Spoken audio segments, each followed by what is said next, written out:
Hi guys, welcome back to my channel, Winging It with AC. My name is AC. So today we are continuing our talk or our video on how first-time fathers can help their wives once they've given birth, once they have their newborn. So this is part 2 of our video. If you did not watch part 1, please, after watching this, go and watch part 1. And if you haven't watched any of my other videos, feel free to binge watch them. Now let's get started. Bathing of the baby is not for grandma alone, it's not for mommy alone, it's not for sister-in-law alone or sister alone. It's for you too. That is your child, that is your little human being. That the days where your wife is just too tired to bath your baby, you can take over. Coming again with my own experience, bath time is Richie's bonding time with baby. So from the get-go, from when Sarah was born to now, bath time is daddy's time. So Richie is the one who actually gives him his bath, not me. The only times where I give him his bath is when his father is not home. As far as daddy is home, daddy is the one giving you your bath, even until now. So it's like it's their own special time together. I just leave them to do their thing, and I also go about my business. And also helps when we're getting ready for church. In the initial stages, when I was exclusively breastfeeding, I would be pumping breast milk to take along with us to church while he was giving Sarah his bath. So that was a very, very helpful thing. Helping your child to sleep. So mommy has finished breastfeeding your baby, your little one, and now your baby needs to be rocked to sleep. Some of them want you to walk up and down 1,000 times before they fall asleep. Some of them want you to sway and swing before they fall asleep. That is also something you can do. So mommy finishes breastfeeding, you hand baby over to daddy. Daddy does his magic so that baby falls asleep. That also relieves wifey of the pressure. Like, it's all a lot of support. And once again, coming from my experience, it was something that was very, very helpful for me, especially in the middle of the night when you are 90, you're not even half asleep, or you're 90% asleep while breastfeeding your baby. And then now he has decided, okay, I don't want to sleep just yet. For me, I was fortunate that most of the time, once I finish feeding him, like once he finishes feeding and he just falls asleep, he's just gone. But there were a few times where he just refused to sleep. Oh yeah, I'll just tap my husband, hand over the baby, and then I just turn and I go back to sleep. And then he would rock him to sleep. And even same with diaper changes in the middle of the night. If I was feeding him and then suddenly his diaper needs to be changed, I'll just wake my husband up, hand him over that, oh please change his diaper. Then I'm back to sleep. So these are some of the ways that you can help your wife with your newborn once you guys are home. Nighttime feedings. Now that is also something that is very helpful. So you're breastfeeding, but agree with your wife that there are nights that you would take on the feeding. So she expresses the milk into bottles. If baby wakes up 3 times in the night, 3 bottles, put them in the fridge. You agree that, okay, from this time to morning, whenever baby wakes up, I will feed the baby. So once baby wakes up, you go and warm up the milk, feed the baby, burp the baby, and then put baby back to sleep so that wifey can sleep throughout the night. Now, for me, there were a few times where I was doing, not too known, but I was scared that my milk supply would drop. And in the first few weeks, when you're trying to establish your breast milk supply, you don't want to be going long periods of time without breastfeeding. And sleeping through the night basically means that you go at least 5 or 6 hours without breastfeeding. I was scared that it would affect my milk supply, so I only did that a few times in the beginning.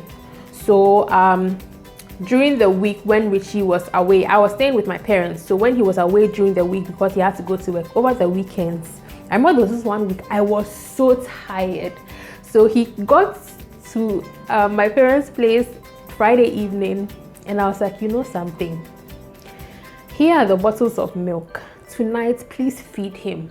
And I didn't sleep in the room because I knew that for the few times that I slept in the room when he had to feed the baby, for me it was cost 90, because once he cries, I'll wake up and then I'll be awake while he's feeding him, especially while he's going to warm up the bottle. Little human is crying. By the time I pick him up, I'll just put him to the breast and then cost 90. And I didn't want any disturbance. So I handed him the milk, took my pillow, took my cover cloth, marched myself to the living room, and I slept there. And that was the first time in I don't know how many weeks I slept 5 hours or 6 hours. And when I woke up, I felt so good. Like I felt so rested. Hey, I was so happy. And then I had to express, and by the time I finished expressing, I was up anyways. But the weird thing is that like 2 hours later, I felt like I hadn't slept the whole week. It's like the tiredness just never goes away. You can have a long period of sleep or a long stretch of sleep, like 6 hours or 7 hours, you will still be tired. But it's very helpful for you to take on nighttime feeding. So agree with your wife if there are certain days that you will do the nighttime feedings. But if you are feeding straight up formula, you don't have a problem. She can take the daytime feedings and then you take the nighttime feedings, or alternate, whatever agreement you come to. Please help with the feeding. Now, when I resumed work, I was so stressed. I was so exhausted. There were times where I broke down, and then my husband had to force me to let him feed at night for a period of time. So he made me sleep in the guest room and said, whenever you wake up, don't come to this room. Just pump, put it in the fridge or freezer and go back to bed.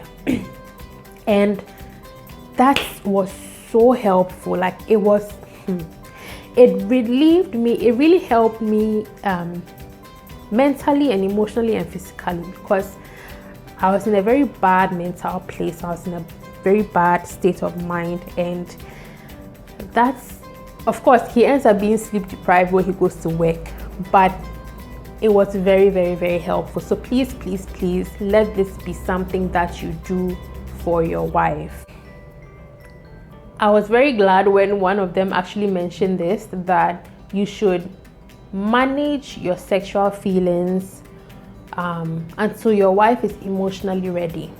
Now, you can resume sex after whenever your doctor gives you the clearance, but I think many times the wife is not in an emotional state to even think about that, because you are so exhausted, you are so tired, your body is still recovering.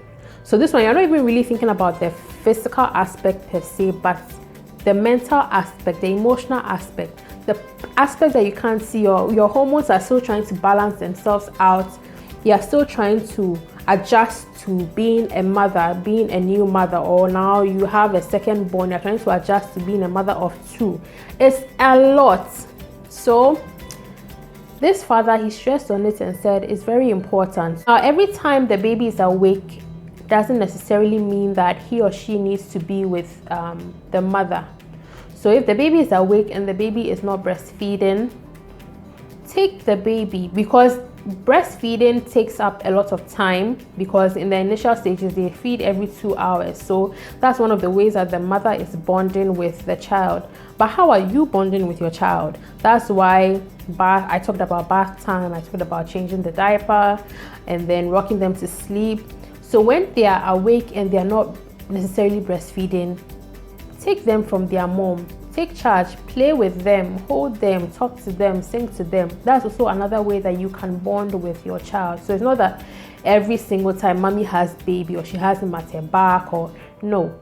When they are not asleep and they are not feeding, that's your chance to also bond with them. Recently, I saw on Twitter where someone said, it's like now everybody's saying normalize this, normalize that. But this one, I'm going to use the word normalize using a baby carrier. So one of our fathers that I spoke to said he got a baby carrier and he carries his baby with him everywhere. So when he's going out, and he's gotten used to the stares that he gets, it's like, hey, you know, everybody is used to a mother carrying her baby at her back, but not the father. you know. And I know, I want to bet that a lot of times when you see a father using a baby carrier, it's usually at church. But when you are going to the supermarket, or if you are going somewhere else, do you use a baby carrier, or you just use it keche in church? Normalize it. You are going down the street and you want to take your baby along. You are going down to go and buy kebab or buy some provisions or something, and you want to take your baby along. Or you are even going for a walk, you want to take your baby along. Get your baby carrier and wear your baby proudly, whether it's at the front or at the back. Normalize it, okay? One of our fathers also spoke about the fact that it was really helpful to have friends who were supportive and helped with the errands. So if you have a few male friends, but if you also have female friends who can support, because it's a lot, it also takes a toll on the father. It can be emotionally draining, it can be physically draining, it can be mentally draining. So if you can have friends that you can trust to help with the errands, so maybe they need to get food for you guys or something, like you don't have to do all the errands and you can rely on one or two friends who can quickly do that for you, please ask for the help. It will also help you, because we also don't want to get you totally exhausted, even though as far as I'm concerned you will be totally exhausted. So yes, these are all the tips that I gleaned from speaking with, like I said earlier, 6 Ghanaian fathers, first-time fathers. And I really hope that this encourages you. I really hope that if you're already doing these things, God bless you. Keep doing more, keep doing it. And like I said in the beginning, your labor of love will not be in vain. May you be a godly example to your children. Thank you so much for watching this video. I hope that it's been encouraging. I hope that it's been enlightening. I hope that you've learned a lot from this video. Please feel free to share it with any of your friends, all of your fathers, especially the young ones. And as they say nowadays, change the narrative. Please, let's encourage our young men to be more hands-on as fathers, as husbands, you know. Let's encourage them. And so don't forget to subscribe, don't forget to like, don't forget to comment. I want to hear from you guys. I want to hear what you think. And if you have any additional comments, any additional tips, please don't hesitate to write them down in the comment section. Maybe I may have missed something. The fathers I spoke to, maybe they missed something, but please don't hesitate to write it down in the comment section. Thank you. Bye.